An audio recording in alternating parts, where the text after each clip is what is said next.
ये कहानी है दो दोस्तों की जो कि एक छोटे से गांव में रहते थे। एक बार वो दोनों किसी काम से शहर गए और वापस अपने गांव लौट रहे थे। उनके गांव तक पहुंचने के लिए उनको एक घने जंगल से होकर के गुजरना था और जब वो उस जंगल से गुजर रहे थे तो एक दोस्त को प्यास लगी और वो पानी ढूंढने के लिए रास्ता भटक गए। थोड़ी ही देर बाद शाम हो गई और रात होने ही वाली थी। तो उन दोनों की नजर एक गुफा पे पड़ी जो कि पेड़ों से घिरी हुई थी चारों तरफ से। तो उन्होंने सोचा कि यही जगह ठीक है रात बिताने के लिए।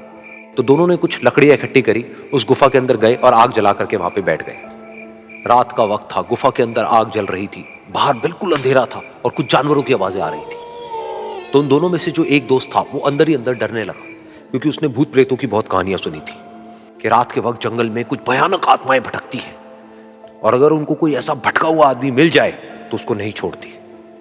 तो जब उसने भूत प्रेतों की बात अपने दोस्त से करी तो उसके दोस्त ने हंसते हुए उससे पूछा, क्या कभी तूने किसी भूत को देखा है? तो उसने कहा, नहीं मैंने तो नहीं देखा, लेकिन मेरे कुछ जान पहचान के लोग हैं जिन्होंने देखा है।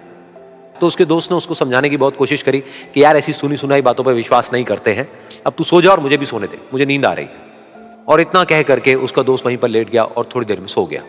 लेकिन वो जो अंदर से डरा हुआ था वो लेट तो गया, लेकिन उसको नींद नहीं आ रही थी। उसको लग रहा था कि शायद यहां पर कहीं कोई है जो छुप करके कहीं से उसको देख रहा है। उस आग की वजह से कुछ परछाइयां बन रही थी वहां पर पत्थरों पर, तो उन परछाइयों को देख करके भी वो डर रहा था। फिर कुछ घंटे तक ऐसे ही चलता रहा। फिर उसके बाद में क्योंकि वो थका हुआ था तो उसको नींद आ गई। लेकिन नींद आने के कुछ देर बाद ही उसको एक सपना आया। सपने में उसको एक बहुत ही भयानक परछाई उसकी तरफ बढ़ती हुई नजर आई। अब जैसे जैसे वो अंदर से डरता चला जा रहा था, वो परछाई उसके और पास आती चली जा रही थी और बड़ी होती चली जा रही थी। और उस परछाई में एक हाथ उसको नजर आया जिसके बड़े बड़े नाखून थे, और वो हाथ उसकी तरफ बढ़ता चला गया और उसके गले तक पहुंचने ही वाला था कि तभी वो डर करके एकदम से उठा। फिर उसने अपने दोस्त की तरफ देखा जो कि सो रहा था, उसको पकड़ करके जोर से उठाया। फिर उसने अपने दोस्त को बताया कि उसके साथ में क्या हुआ। तो उसका दोस्त फिर हंसने लगा। फिर उसके दोस्त ने उसको कहा, अब अगर दोबारा से तुझे वो परछाई दिखे तो तू वही कहियो जो मैं तुझे कह रहा हूं कहने के लिए, फिर देखते हैं वो परछाई तेरा क्या करती है। तुझे अपने अंदर ही अंदर बोलना है, मैं तुझसे नहीं डरता, सामने आ। तो उसके दोस्त ने वैसा ही किया। थोड़ी देर बाद दोबारा से उसको सपने में वही परछाई नजर आई और वो परछाई धीरे धीरे उसकी तरफ बढ़ने लगी। लेकिन इस बार वो उस परछाई से डरा नहीं, बल्कि अपनी पूरी हिम्मत जुटा करके उसने वही कहा, मैं तुझसे नहीं डरता, सामने आ।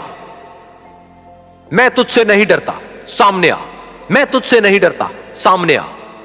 जैसे जैसे वो ये बोलने लगा, वो परछाई छोटी होने लगी और उससे दूर होने लगी। वो बोलता रहा, वो परछाई छोटी होती रही और धीरे धीरे वो परछाई दिखनी बंद हो गई। बिल्कुल ऐसा ही हमारी जिंदगी में भी होता है। हमारे अंदर जितने भी डर है, उससे हम जितना डरते हैं हम उतना ही छोटे होते चले जाते हैं और वो डर उतने ही बड़े होते चले जाते हैं।